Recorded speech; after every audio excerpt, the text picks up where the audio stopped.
Ever thought your podcast might actually be your secret weapon for becoming a confident speaker? Well, today we're diving into just how sitting down behind a mic can actually help you rock the stage without stiff scripts and being performative. Your podcast actually can help you be a better speaker. And I want to show you how you can use it because let me tell you, adding speaker to my list of things I do is actually building my business faster than I can even keep up with. Podcasting used to bring in 95% of my business, but I'm going to tell you, this whole speaker thing is really upping that game.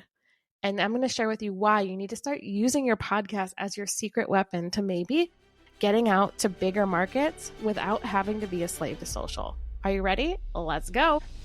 Welcome to Beyond the Downloads, the show that dives deeper than stats and charts to reveal the real impact of your podcast. I'm Jennifer Dragonette, founder of the Bold Action Collective, where we believe that bold moves truly spark transformation. Each week, we explore how your unique story, passion, and purpose can create powerful connections that will change lives, yours and those of your listeners. If you're ready to go beyond the metrics, embrace bold action, and unleash the life raft potential of your podcast, you're in the right space. Let's go. All right, well, think about it. When you host a podcast, you're not just creating content. You're training yourself to speak every single time you hit record. Think back to your first episode, how many ums and ahs and you knows and all those filler words and pauses, and maybe you were reading a script so you sounded very robotic or whatever it was. You are training yourself to speak in a way that actually makes an impact. You are training yourself to communicate in a way that leaves a legacy. I know, let that soak in for a minute. Because each episode is a rehearsal where you get to practice your delivery, refine your message, and learn how to connect with an audience, even if you can't see them. And that's the secret power of podcasting because you really do get to show up as yourself. It's, again, hard for people to bash you. It's hard for trolls to come and get you. It is by far one of my favorite ways to rediscover your voice after anything. When you feel like you've lost yourself or everything's gotten mundane, podcasting really allows you a space to find yourself. Yeah, it might not grow, but if you use podcasting as a tool to discover your voice, to discover your story, your message, your magic, I mean, who cares if you're getting 10 downloads an episode?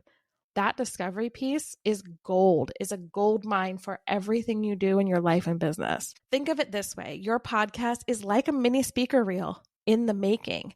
Every time you share your story or dive into your topic or build whatever it is that you're talking about, you're building a portfolio of your voice. That's something that you can point to when you're pitching yourself for speaking gigs. And it's authentic because it's in your element. And I know that some of you out there are like, I hide behind the microphone because I'm not even willing to turn on my camera yet.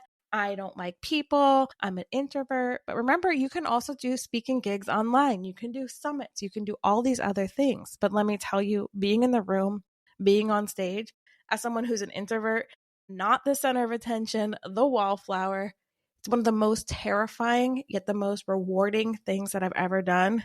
And secretly, that was why I wore a pool floaty when I did my biggest event at PodFest, because one, it was distracting. So if I stumbled over my words, it didn't matter. And two, it was kind of a big old ring that was around me that people couldn't get in my little bubble. So we'll be honest there. But it's really a way to get into your element because you can be authentic. You can be raw. You can have hiccups. And yes, I don't over polish. I don't like to over edit. I like to make sure that you see the real me. You can tell I'm having a hard time breathing today. That's because I have a sinus infection and we're still showing up and we're still doing the thing.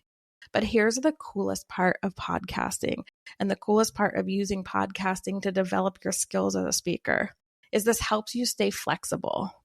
Instead of showing up over rehearsed, which let me tell you, if I ever do a TEDx talk, I will polish that up and I might sound a little robotic, but for that stage, I will try to make it as authentic, least scripted as possible. But most of the time, you don't want to show up over rehearsed. You don't want to over rehearse for a speech because it does sound robotic. You need to learn to trust your voice, and podcasting gives you that space. That means that when you step on stage, you're not tied to a rigid script. You can read the room, adapt your message, and sound natural, not because you're practiced, but because you have a skill that you've learned through your podcast, which is invaluable when standing up and has helped me in so many different situations. So I know I brought up Podfest and my giant floaty, but you want to know the truth? When I got up at Podfest, I had only practiced my first line. Yeah, you heard that. I only practiced my very first line so that I wouldn't get up there and stumble, so that I would get up there with confidence and let those first words come out with ease. And the rest, I let it flow. I let it go off of what we had heard in the room, the speakers that I had already heard, what I saw the audience interacting with, and I allowed it to be something different than what was in my mind. And you know what? It worked because I had already built that confidence through podcasting, through my ability to talk passionately about something that was deep in my heart that I had rehearsed over and over and over and over and over, 200 episodes plus on this show. And I think I have like 250 episodes on my last show. So, I got 500 episodes plus in of rehearsal. But what happened was I was able to connect deeper with my audience because I noticed that what I quote unquote would have rehearsed would not have fit into that room. This has happened more than once. I spoke at a small, more, I'm going to call it a woo retreat, where we were talking about the statistics of podcasting and podcasting for your business. But we had just come out of a deep, deep meditation and everyone's mind was a little fuzzy and a little blurry because of what we had just gone through. So I was able to read the room, redirect, get them back in their body, and approach it from a different angle, as in podcasting for your soul. And then we went into the strategy towards the end of the speech. That was not at all what I was planning, but I read the room. And that was because of my podcast, I could pivot on the fly. Because if I would have gone in and just hit them with an hour of strategy like I was planning, everyone would have checked out. And what happened was because I made it for the room on the fly, again, with my first line memorized, I was able to connect, bring in clients, and actually support 4 women from that room. I mean, that's gold right there.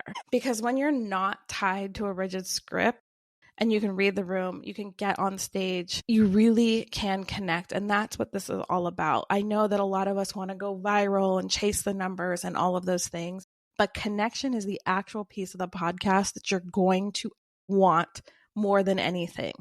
This is the piece that allows you to build your business, to build your confidence, and to spread your message and to be more than that stupid ripple because you're all tsunamis out there. But the side effect of all of this is real life confidence. Real life confidence, right?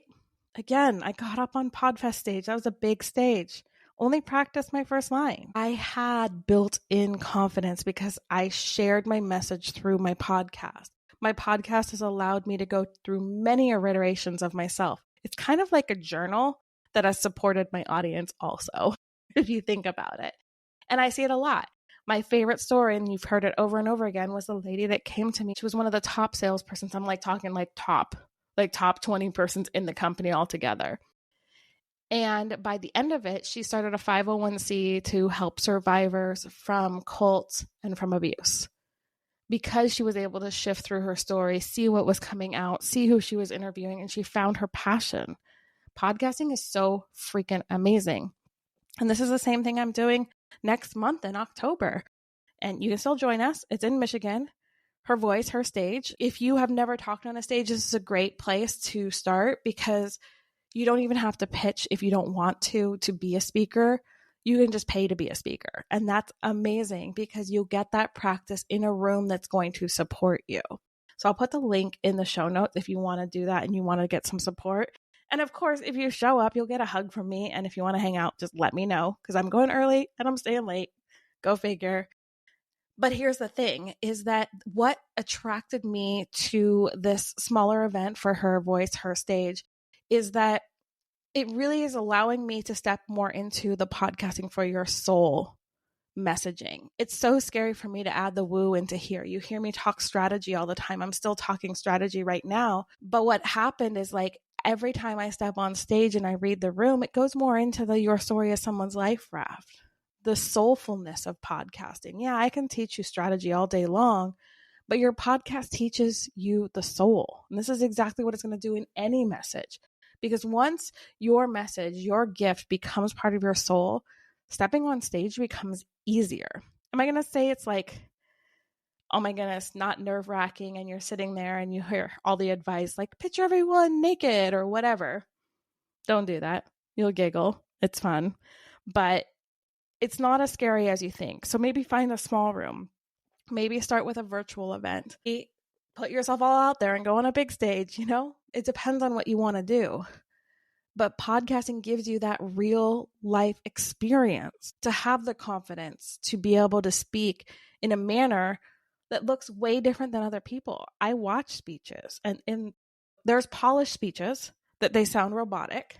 There's people who have no clue what they're doing. And there's the people that are podcasters that are showing up for the first time where you can tell they're nervous and they're really, really good, right? Because it's all about storytelling. It's all about being able to make an impact without having to be overly polished and overly structured. And that's, again, why I love podcasting. It's a benefit of podcasting. It helps you continually refine your message every time you hit record. You'll start noticing what stories resonate most, which points really land with your listeners. And you can bring so much clarity to the stage when you decide to stand up and be a speaker. Because I think, y'all, if you're being a podcaster, you should have a book and you should be speaking. I just saying, if you did those 3 things and did some in-person networking, you could build a very successful, lucrative business without having to be a slave to social. Just throwing that out there again.